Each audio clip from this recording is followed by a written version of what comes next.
Well, thank you very much. I have faced 6 general elections. In all of those general elections, during the election period, it's been pretty divisive.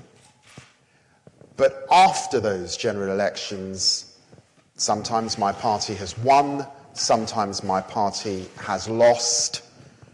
There is a coming together around a new government with a new platform. And indeed, some people talk about that initial period as being a political honeymoon for that new government. I am absolutely convinced that you cannot undermine democracy with more democracy. Our country is more divided than I have ever seen it in my life.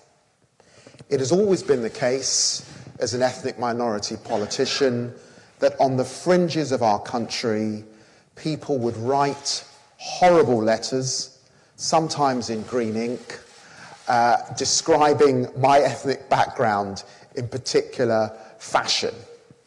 But I have to say, in the last 2 to 3 years, politicians like me and others who have put forward the case to have a people's vote, to remain within the European Union, to take a different view to those that would have us leave, have faced horrible, horrible hostility. So our country is terribly divided, and it seems to me it is hard to see a way out of those divides in the days ahead unless we have a people's vote and the people are able to come to a view about the kind of Brexit they would like to see, or indeed, and this is very important, the option to remain within the European Union now they have seen the alternatives that are available. It might also be right to say that there was some clarity around remaining in the European Union when people voted. There was far less clarity about leaving. And that is why we are where we are today. So in the coming days, Parliament will return to vote again on a deal put forward by the Prime Minister.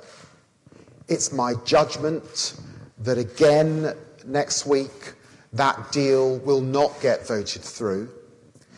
There are quite rightly attempts in Parliament now to assert different versions of a deal, both within my party and from the backbenches led by Yvette Cooper, and that must also be right. But you've heard from Bridget, from Caroline, from Jo, some of the challenges around those options. In many ways, Norway has its attractions. It's a soft Brexit.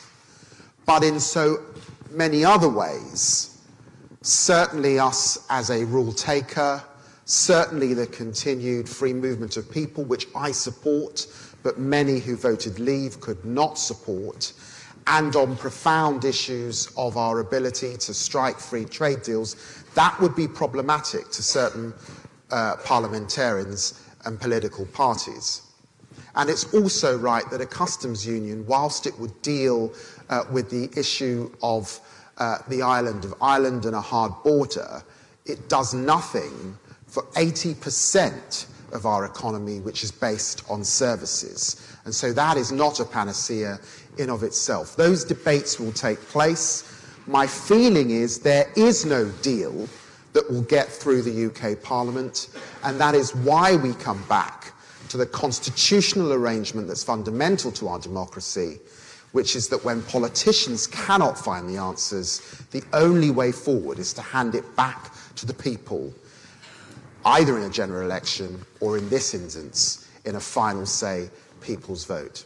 Now, it doesn't seem to me that there is going to be a general election.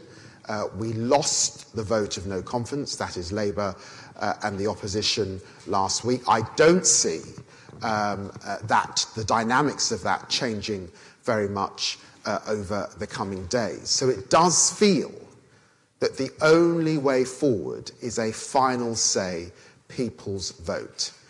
And I might say also, if we are to reach a deal, and that deal is a considerable distance between what the people thought they were voting for 2.5 years ago and what they have, that deal would need to be ratified in a people's vote. So for all of those reasons, it feels to me the momentum is with this cross-party campaign.